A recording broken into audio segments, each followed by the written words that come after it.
Well, thanks for inviting me. And I always find, especially with, with friends, it's more stressful because you don't want to screw up their event. So that's my goal today, is to not screw up the event and to share something hopefully meaningful with you. So I've got because I'm an academic and this is what we do, I have a PowerPoint presentation that I'm going to show you, but you can hopefully Tammy, you guys are gonna like monitor and tell me like if someone has a question or something like that.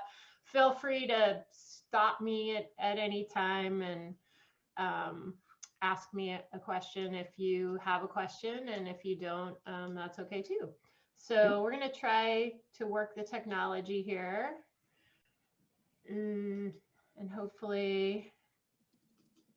All right, can you guys see my screen? Mm-hmm. Cool. Okay, well, that's success number one. This picture is from about 25 to 30 years ago. Yeah, see that? Oh my gosh. This is at Bloedel Donovan, I think, right? Is that where this is? Yeah. Yeah. Teaching No, aerobics.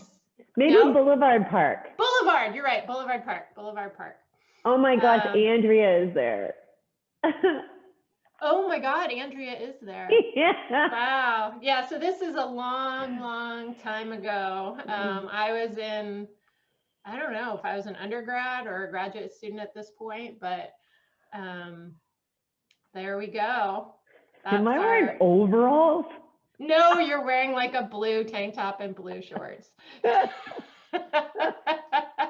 I do have some like of the 80s, like the Jane Fonda stuff, but yeah. I wouldn't show that. So anyway, if you have questions about this, you can direct those to Tammy. So I'm going to talk a little bit today.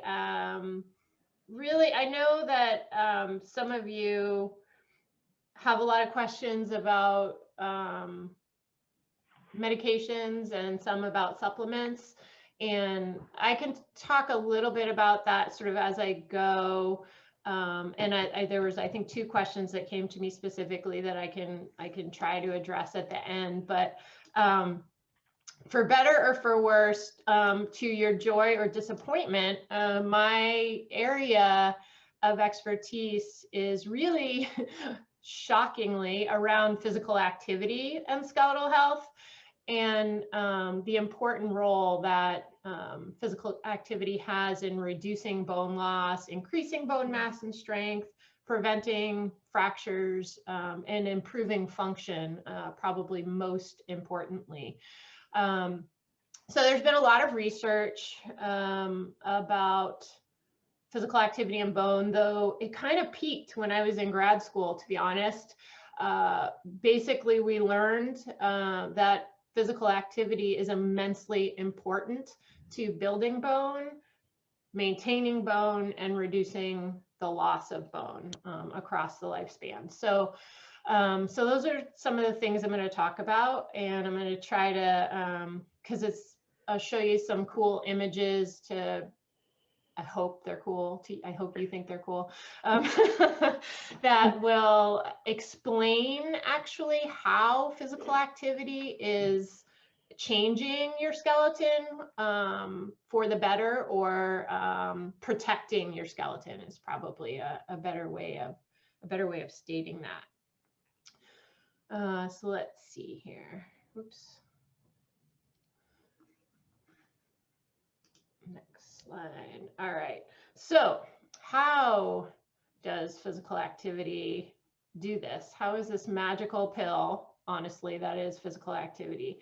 Well, there's 2 pathways through which, predominant pathways, that physical activity can improve or protect skeletal health. And actually, I want to back up and I want to tell you that the way I define skeletal health, this is like my little soapbox issue as a scientist, that it's not even about the lack of disease. It's really about preventing a fracture, because you can have extraordinarily low bone mass, never experience a fracture, and maybe not even know that your bone mass is low. So skeletal health, the way I choose to define it in my work, is the absence of a fracture. And it's really important as we start going through kind of the slides here and talking about what are the things that compromise skeletal health or potentially predispose you to a fracture.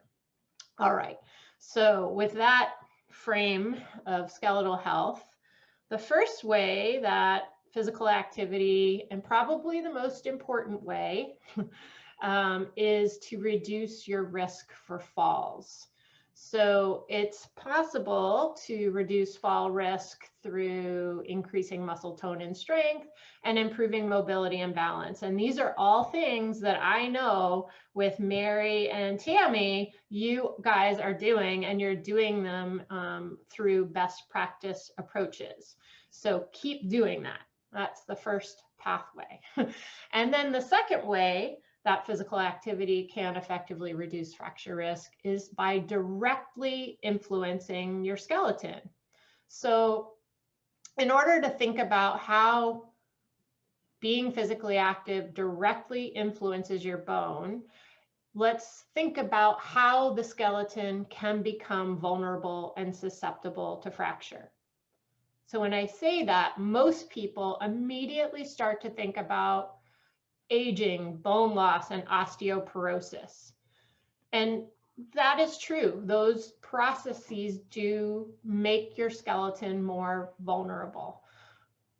But even then, the stimulus that provokes fracture, right, and the ultimate goal here is to prevent fracture, is not the loss of bone mass. That is not the primary thing that will predispose you to fracture.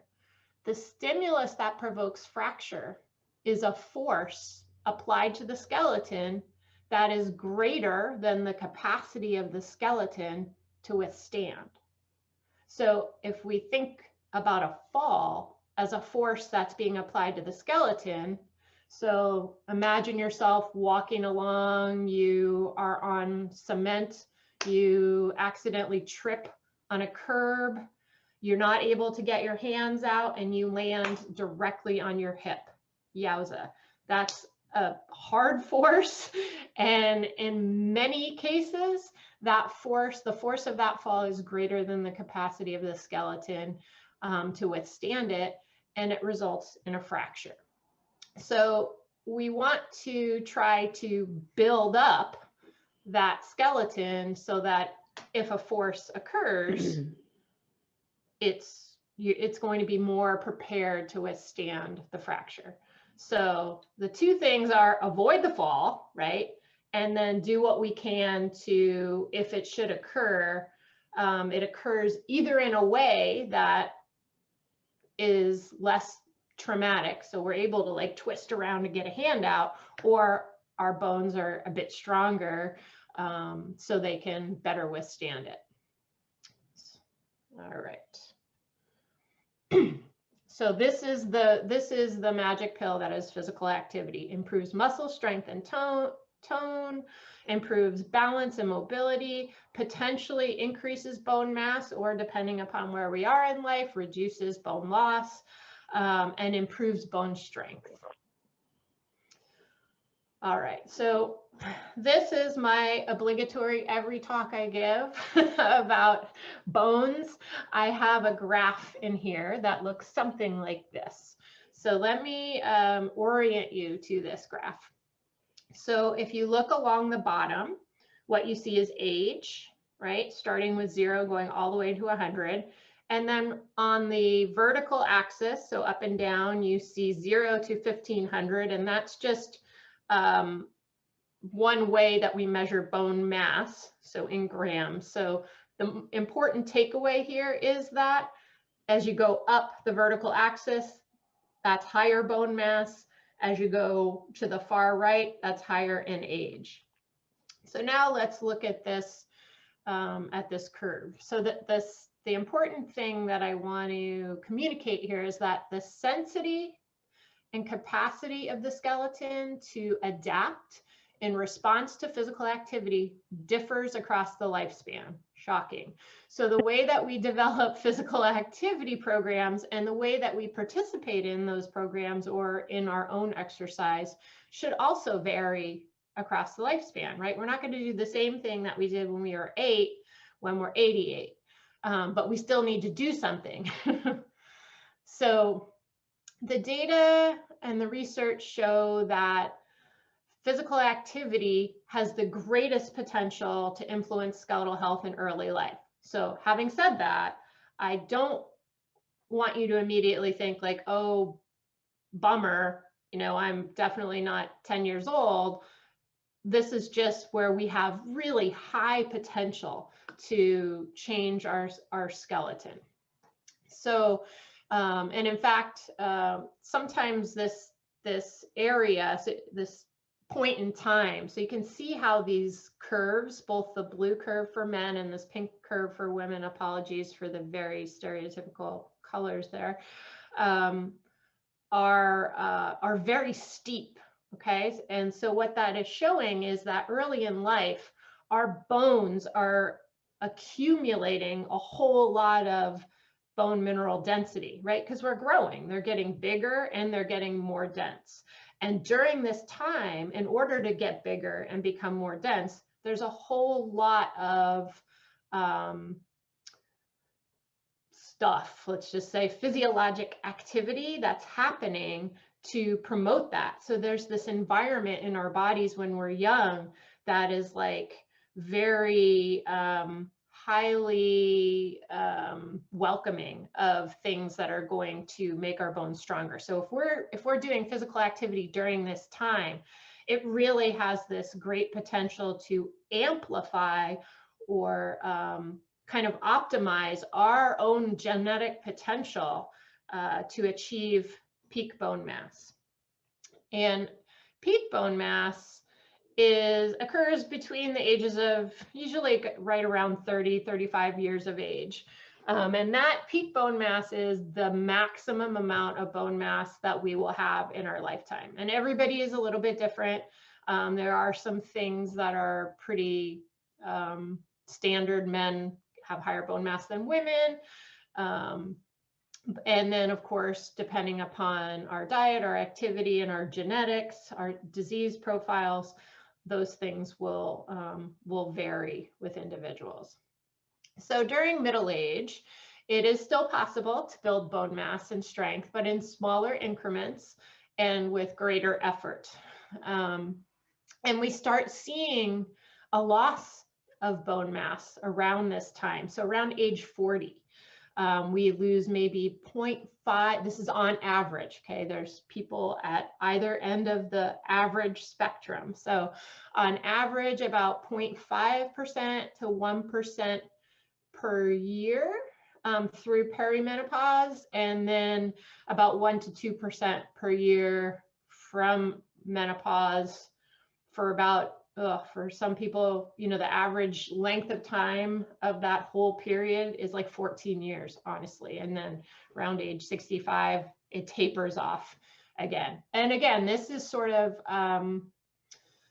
you know, independent. This is typical rates of loss, independent of any intervention, whether that's exercise or diet or pharmacology. Okay, so in later life, it becomes even more difficult to increase bone mass due to these dramatic changes in hormone concentrations, which are amplified for women, as we can see where the two bone mass curves, the blue and the pink, men and women, become further apart, right? And that's because the hormone changes in women are more dramatic than they are in men, and in a way that's detrimental to our bone mass. So the potential here to really target the bone piece directly is lower. So if we're going to prescribe exercise at every stage of skeletal development, our childhood really represents that window of opportunity to optimize peak bone mass, and there's high potential for weight bearing and high impact physical activity, and it's generally safe to do that during this period of growth. And then in middle age, we're still weight bearing, high impact is still appropriate for most people. And then we want to start, we're these smaller potential to increase bone mass, but we want to shift to a mindset of preserving the bone mass that we've got, and maybe really starting to think about avoiding the potential for that big force that could cause a fracture, right? So that's where balance should start to come into play. And strangely, and I don't know why this is so, because the research is so clear, we never start to think about balance, and we don't build balance into our exercise programs until we're like after age 60. And if you're coming in at a higher, a higher functioning capacity, and your balance is already good, and then you join an amazing balance program like you're doing at the Y, then your balance is only going to get better. So tell all of your children and your grandchildren and everyone to start training their balance sooner rather than later. And then as we get older, and this is a lot of the work that I did in my early years, was looking at the effects of targeted physical activity on the older adult skeleton. And what my work and the work of many, many other individuals has shown is that multi-component strength and balance programs, so these are programs that include resistance training of some kind. So whether that's bands or weights or body weight squats and lunges and things like that, along with balance, mobility, and some kind of aerobic component, all of those things are extraordinarily important and there is data to show that it can reduce the rate of fall, or reduce the rate of bone loss, as well as dramatically reduce the risk for falls. So, so that's sort of the lifespan approach to skeletal health from physical activity, right? We're shifting what we're trying to do. We're trying to optimize peak bone mass. We're trying to maintain peak bone mass and start to transition about thinking about avoiding the fall through appropriate targeted exercises. And then in later life, we're really focused on everything we can do to reduce risk for falls and slow the rate of bone loss. All right.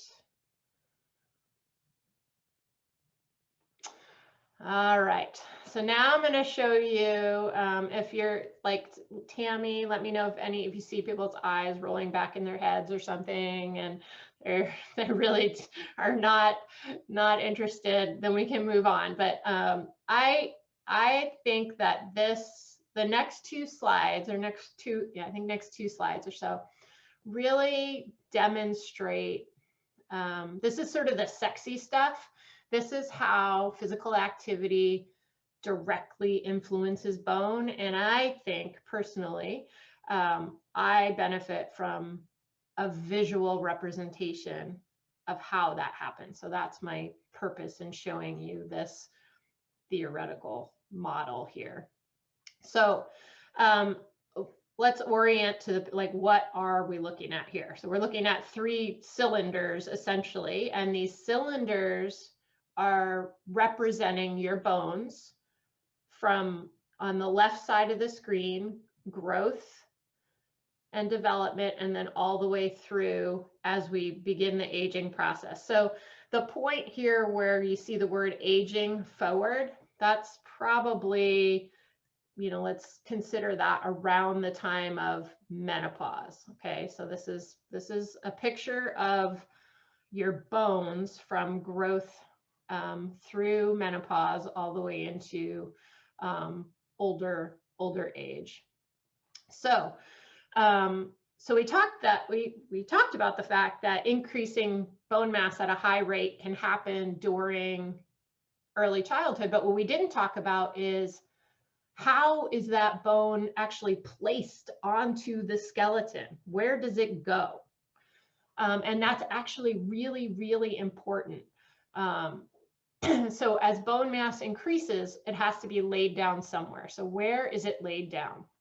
Well, if you look at this model of how bone is formation occurs during growth and how it's lost with aging, you can see that with growth, the size of the bone gets very obviously larger, right? The circumference or the outer, kind of the distance around the outer size, the cylinder itself is getting larger, and the bone is becoming more dense, which is observed by the inner circle becoming smaller because that bone cross-sectional area is getting thicker. My dog is barking, so sorry about that. And then to the far right, you can see what happens during typical aging. So bone is actually lost from the inner surface, which you can see fairly dramatically, but strangely, perhaps you might think, the bone itself has gotten larger. So this is actually a compensatory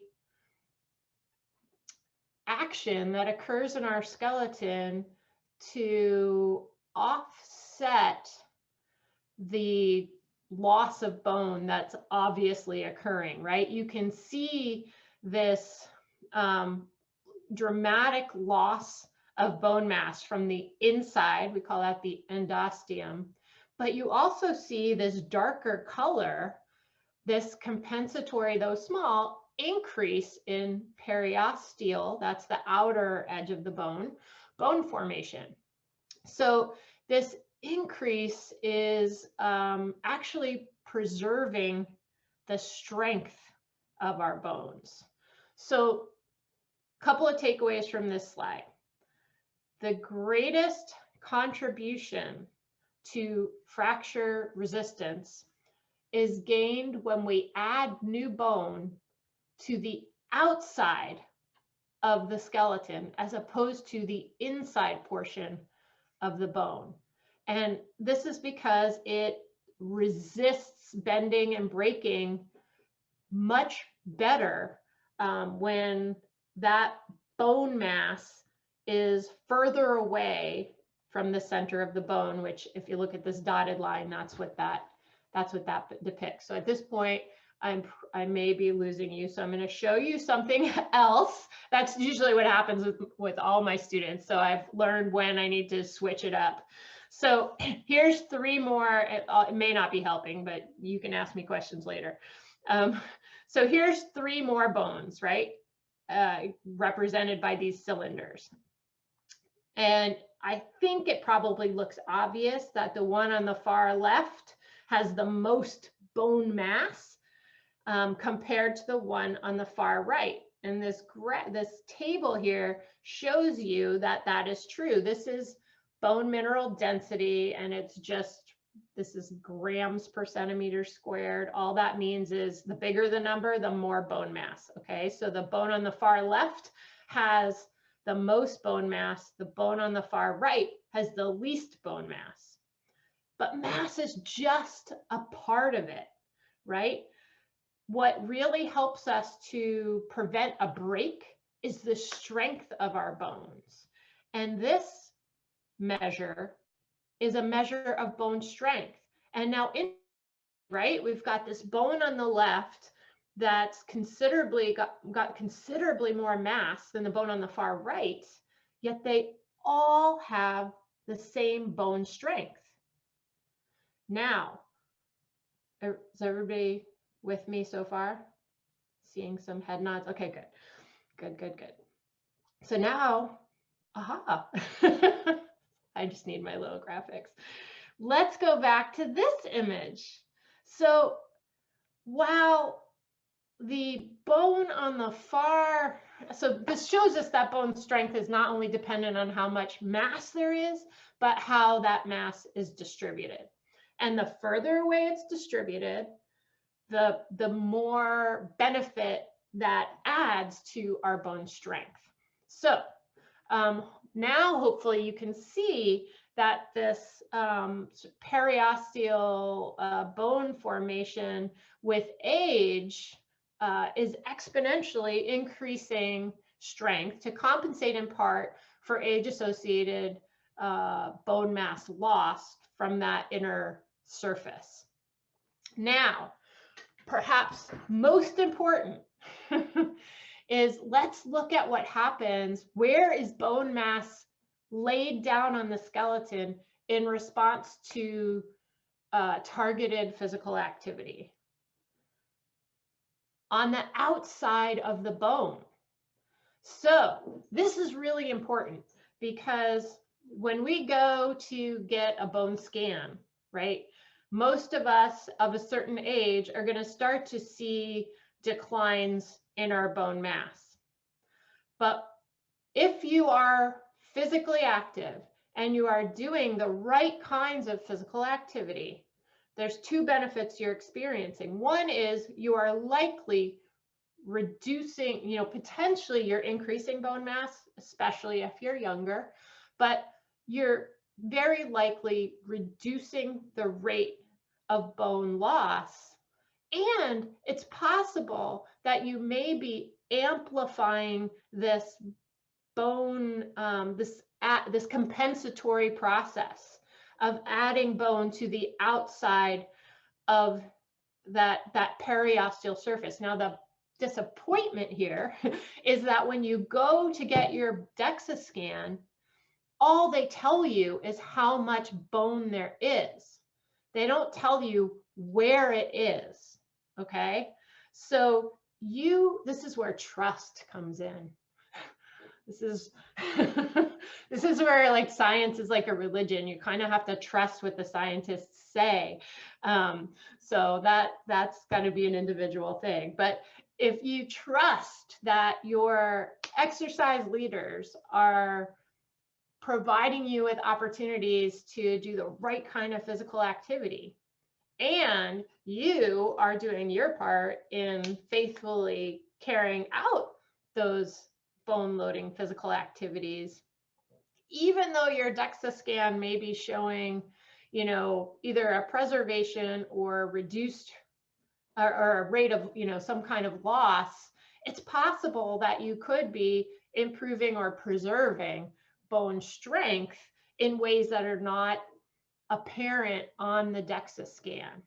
So physical activity has these effects on bone that it's really hard to see unless you're in a research study and they're performing the types of scans where it's possible to measure these things. Unfortunately, that's not the way we measure bone in clinical settings. So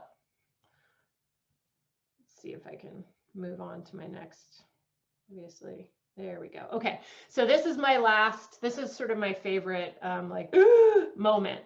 So if you like rolled your eyes rolled back in your head through the last section, this is the like, oh my goodness, would you look at that slide, I think. So this is an animal study, but it shows, I think, quite dramatically what happens in the young skeleton. Okay, so here where it says growing, that is a, let's say pubertal animal. And then the mature skeleton down below, this is a postmenopausal skeleton. So this is the not so great part, but this was a study done in dogs way back in the 70s. And it's looking at their third metacarpal. So this is their front paw, essentially. And each dog had one paw in a cast, and the other paw was able to just kind of bear weight normally. So what you're seeing on the screen here is the paw that did not have a cast on it. All right, and what I'm about to show you is the paw that was in a cast for 40 weeks. So same dog, one side of their one leg and then the other.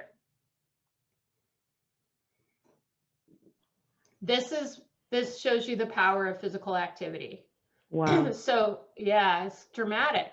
In the growing dog, it really stunts growth. Okay, so grandchildren, children, tell them to get moving, jump, play, do everything possible, dance. Jumping off the couch suddenly should be very welcomed. Tell them to do it. And then in the mature skeleton, you can see how dramatically being physically active or bearing weight helps to reduce the rate of loss, right? As well as sort of this potential compensatory change. So if my scientific brouhaha didn't catch you, hopefully this visual image is enough to help you find the motivation when you're not feeling like, you know, you want to do a squat or a lunge or a wall sit or some stomps. In fact, I would encourage you, when you're angry, don't just yell or huff them. You should stomp. You should like really stomp on things when you're angry. It's good for your skeleton. So Kathy, that slide is amazing. That is crazy. We have about 5 more minutes, and could we go through just a handful of questions? Yeah, let me finish just with let me skip through here to this slide, which basically says for bones, muscle strengthening activities, anywhere muscles attached to bone, that's going to have a positive effect. The femoral neck, which is in the image to the left, there's no muscles that attach there. So you need to do something else. So that's where the stomping comes into play and is really important. And then remember, the goal is to prevent fractures. That is our, you know, kind of pinnacle of skeletal health. And I did want to say, actually, I'm not going to leave without saying this because I can't. Majority of fractures. Okay, so even if you're like, oh, bummer, you know, I can't really have profound impacts on my skeleton directly, 95% of hip fractures are the result of a fall, right? 50% of vertebral fractures. So avoid the fall, avoid the fracture. And within 2 weeks of being engaged in a physical activity program, you're going to be able to improve your strength and your mobility, and over time, beyond that, start to improve your balance, and that will really dramatically reduce your risk for falls. All right, so I'm going to stop. I'll just leave it at this and answer questions. Okay, so the best exercise, and you alluded to this, or you actually just kind of said it, but the best exercises for hip and spine strengthening. Yeah, so really it's about what muscles are attaching to my spine and what are the types of actions that are going to positively affect that. So any pulling motion is going to be great for your spine. Also, vigorous walking, strangely enough, because your core muscles are working to counteract that, rotation that occurs when you walk, as well as just general core exercises are going to be great for your spine. And then your hip lunges, squats, and then for your femoral neck, if you can do some impact exercises, stepping exercises, stomping, jumping, those are the best. And does that apply? There's a specific one about lower back, lumbar area. Does that apply to that area as well? So there've been some woman, Dr. Sanaki out of Mayo Clinic, did a lot of work actually just doing where you're, let's see if we can get on camera. Here we go. I'm totally spatially disoriented. Where you're on your stomach, right? And you just raise your chest off the ground a little bit and hold. Doing those kinds of exercises were shown to dramatically reduce the risk of fracture at the spine. Seems like those might be good for reducing pandemic posture as well. Yeah. Oh my goodness. I think one more. What does current research say about the effect of HRT on skeletal health? So I always am kind of loath to go down this path because it's so individual. Okay. Everybody is so dramatically different. So for people for whom they have a medical need, like they're a rapid loser or they have a profound family risk, doing like bisphosphonates. I know there was a question specifically about bisphosphonates as a mechanism, and there's been evidence to show that it definitely is effective at increasing bone mass, but in extraordinarily high doses. And this is not typically the dosages, in fact, not at all, the dosages that you're likely to be getting from your physician, that long-term use can have a detrimental effect on the quality of the bone that is being laid down. And so we've learned a lot, and I believe that the medical community now, they attend to that. So they won't put someone on bisphosphonates, for example, for extraordinary long periods of time. And then in terms of estrogen therapies or other hormone replacement therapies, those are, there's so many other factors that need to be taken into account for individuals that it's really hard for me to say. They can be super effective when medically warranted. So the last request, Kathy, is to end on the dog sled, on the paw slide. Go back to the dog slide. I think this is to drive it home to everyone what you need to be doing, which I think they are doing. Like, we do a lot of the things we talked about. But please join me in thanking Kathy for this amazing talk. I told you she had a ginormous brain. So thank you so much for sharing your knowledge with us today. Oh, absolutely. Absolutely. Thanks for having me. Yeah.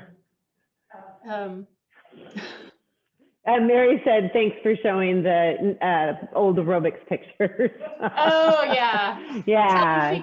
Tell her she can, personal message me. I can get her some really good. Sure. And then if I ever do any kind of little talk for you, Kathy, I'll be digging through my boxes. All right. Thank you. Goodness. All right. And thanks. for nice all of you staying for everyone. balance class, you can just stay on if you want. Yeah. All right. Bye. Bye.